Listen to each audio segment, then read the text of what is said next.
Let's continue covering in depth the fascinating North American exploits, momentous discoveries, monumental battles, and adventurous sagas of Count Frontenac and New France under the Sun King Louis XIV.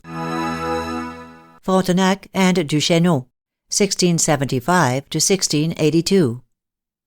While writing to Frontenac in terms of studied mildness, the king and Colbert took measures to curb his power. In the absence of the bishop, the appointment and removal of councillors had rested wholly with the governor, and hence the council had been docile under his will. It was now ordained that the councillors should be appointed by the king himself. This was not the only change. Since the departure of the Intendant Talon, his office had been vacant, and Frontenac was left to rule alone. This seems to have been an experiment on the part of his masters at Versailles, who, knowing the peculiarities of his temper, were perhaps willing to try the effect of leaving him without a colleague. The experiment had not succeeded.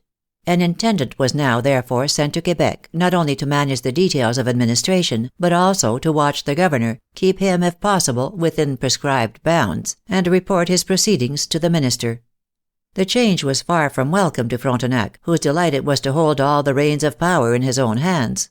Nor was he better pleased with the return of Bishop Laval, which presently took place. 3 preceding governors had quarreled with that uncompromising prelate, and there was little hope that Frontenac and he would keep the peace. All the signs of the sky foreboded storm. The storm soon came. A dispute quickly followed. The governor's chief adversaries were the bishop and the ecclesiastics. Duchesneau, the new intendant, took part with them. The bishop and his clergy were on their side very glad of a secular ally, for their power had greatly fallen. They avoided as far as they could a direct collision with him, and waged vicarious war in the person of their friend the intendant. Duchesneau was not of a conciliating spirit, and he felt strong in the support of the clergy, while Frontenac, when his temper was roused, would fight with haughty and impracticable obstinacy for any position which he had once assumed, however trivial or however mistaken. There was incessant friction between the 2 colleagues in the exercise of their respective functions, and occasions of difference were rarely wanting. The question now at issue was that of honors and precedence at church and in religious ceremonies, matters of substantial importance under the Bourbon rule. Colbert interposed, ordered Duchesneau to treat Frontenac with becoming deference, and warned him not to make himself the partisan of the bishop, while at the same time he exhorted Frontenac to live in harmony with the intendant. The dispute continued till the king lost his patience. "Through all my kingdom," he wrote to the governor, "I do not hear of so many difficulties on this matter of ecclesiastical honors as I see in the Church of Quebec." And he directs him to conform to the practice established in the city of Amiens, and to exact no more, "since you ought to be satisfied with being the representative of my person in the country where I have placed you in command." At the same time Colbert corrects the intendant. "A memorial," he wrote, "has been placed in my hands, touching various ecclesiastical honors, wherein there continually appears a great pretension on your part, and on that of the Bishop of Quebec in your favor, to establish an equality between the governor and you. I think I have already said enough to lead you to know yourself, and to understand the difference between a governor and an intendant, so that it is no longer necessary for me to enter into particulars which could only serve to show you that you are completely in the wrong." Scarcely was this quarrel suppressed when another sprang up. Since the arrival of the intendant and the return of the bishop, the council had ceased to be in the interest of Frontenac. Several of its members were very obnoxious to him, and chief among these was Villeray, a former councillor whom the king had lately reinstated.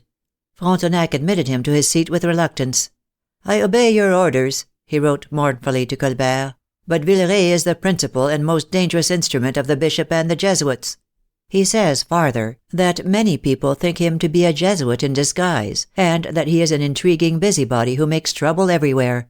He also denounces the Attorney General, Auteuil, as an ally of the Jesuits.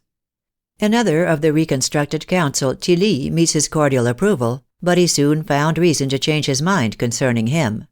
The king had recently ordered that the intendant, though holding only the 3rd rank in the council, should act as its president.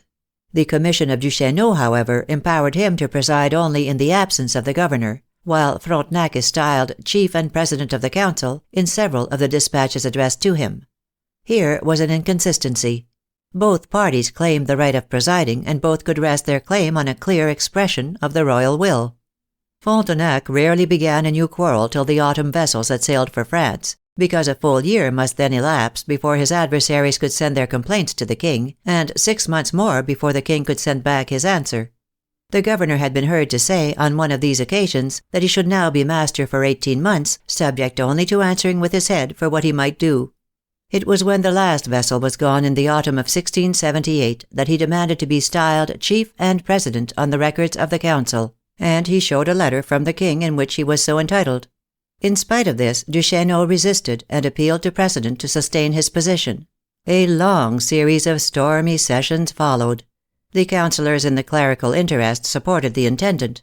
Frontenac, chafed and angry, refused all compromise. Business was stopped for weeks.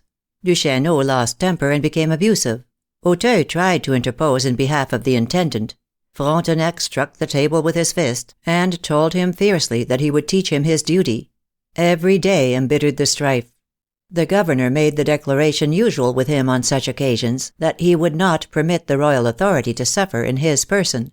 At length he banished from Quebec his 3 most strenuous opponents, Villeray, Tilly, and Auteuil, and commanded them to remain in their country houses till they received his farther orders. All attempts at compromise proved fruitless, and Auteuil, in behalf of the exiles, appealed piteously to the king. The answer came in the following summer. "Monsieur le Comte de Frontenac," wrote Louis XIV, "I am surprised to learn all the new troubles and dissensions that have occurred in my country of New France, more especially since I have clearly and strongly given you to understand that your sole care should be to maintain harmony and peace among all my subjects dwelling therein. But what surprises me still more is that in nearly all the disputes which you have caused you have advanced claims which have very little foundation. My edicts, declarations, and ordinances had so plainly made known to you my will, that I have great cause of astonishment that you, whose duty it is to see them faithfully executed, have yourself set up pretensions entirely opposed to them.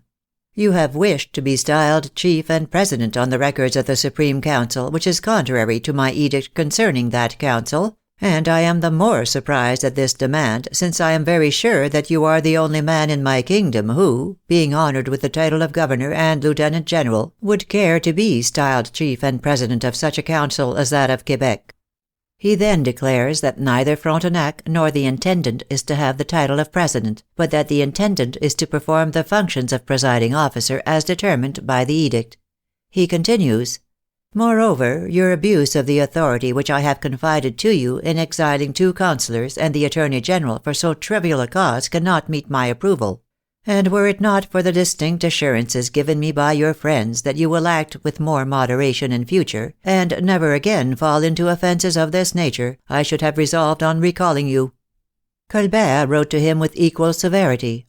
"I have communicated to the king the contents of all the dispatches which you have written to me during the past year, and as the matters of which they treat are sufficiently ample, including dissensions almost universal among those whose duty it is to preserve harmony in the country under your command, His Majesty has been pleased to examine all the papers sent by all the parties interested, and more particularly those appended to your letters.